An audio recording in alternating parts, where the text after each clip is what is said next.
Alors, bonjour tout le monde, ici Danny Murray pour un autre superbe cours de bourse. Aujourd'hui, nous allons regarder une autre configuration des chandeliers japonais qui poursuit notre série. Donc, qu'est-ce que c'est l'étoile filante du matin et l'étoile filante du soir? Donc, je vous montre cela à l'instant. L'étoile filante du matin et l'étoile filante du soir. Sachez que ça n'a aucun rapport avec l'ouverture des marchés ou la fermeture des marchés. Ça n'a pas rapport avec ça. On a ici la fameuse étoile filante. Donc ici, c'est une étoile filante. Ici, la même chose. Mais celle-ci, c'est du matin. Donc, imaginez-vous que le soleil se lève le matin à l'horizon. Donc, on est en bas de la vague. Et une étoile filante du soir, on est plus haut dans le ciel. Et on voit ça ici. Donc, on a ici les deux étoiles filantes. Ce n'est pas une course super complexe, mais il faut comprendre la technique en arrière de tout ça. Comme je vous dis sur tous les autres vidéos, ces configurations-là sont à mettre en pratique avec les indicateurs qui vont pouvoir vous aider de savoir si c'est vraiment un bon signal et tout ça. Mais regardons de quoi ça peut avoir l'air. Nous arrivons d'une tendance baissière, nous descendons, peu importe, et nous arrivons à un certain moment où il y a l'étoile filante. Donc, qu'est-ce que c'est l'étoile filante? L'étoile filante, c'est une section ou une région dans le mouvement des prix où il y aura presque plus de mouvement et qui va avoir d'une certaine manière une stabilité ou une indécision du marché. Donc, on arrive, on descend, à un certain moment, on ne descend plus. On se pose la question, est-ce que l'on va se mettre à remonter ou est-ce que l'on va continuer à descendre? Pour l'instant, on est en prise de décision.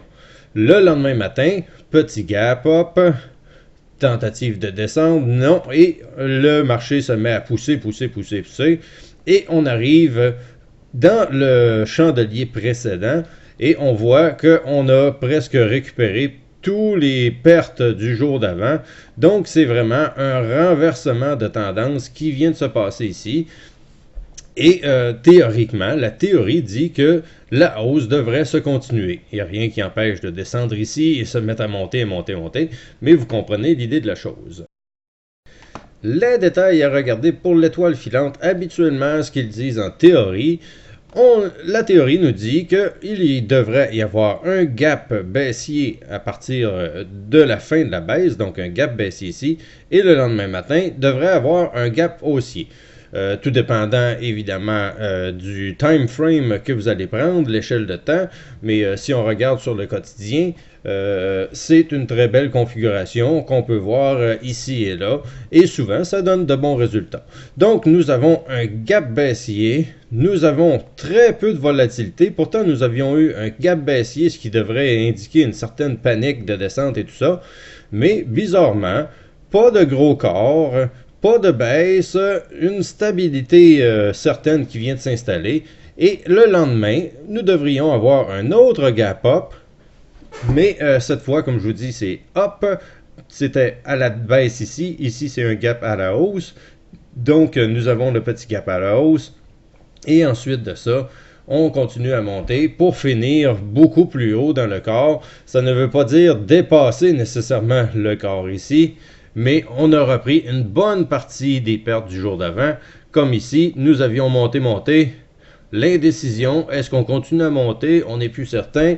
Peu de mouvement, probablement peu d'acheteurs avant que la baisse commence et que le gros corps arrive ici et qui vienne manger une bonne partie du corps du deuxième jour auparavant. Alors, c'est assez simple, comme je vous dis, la fameuse étoile filante du matin ou étoile filante du soir qui arrivent certaines fois dans certains graphiques sont intéressantes, peuvent être des retournements de tendance.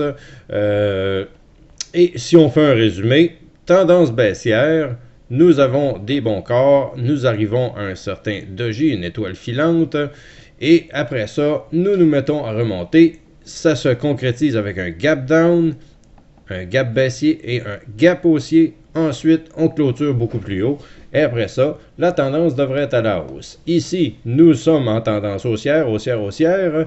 Un bon corps. On arrive à un certain endroit où il y a de l'indécision. Est-ce qu'on continue à baisser ou descendre? Donc, gap up.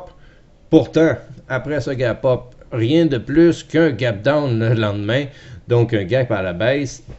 Et après ça, nous devrions tomber en tendance baissière comme on voit dans la configuration graphique ici. Donc, c'était le petit tour de l'étoile filante du matin et l'étoile filante du soir. J'espère que vous avez apprécié. Vous pouvez partager cette superbe vidéo. Vous pouvez exploser les pouces bleus aussi. Et je vous remercie beaucoup de me suivre. On se reparle très bientôt, mes chers amis, dans une autre vidéo. Bonne journée!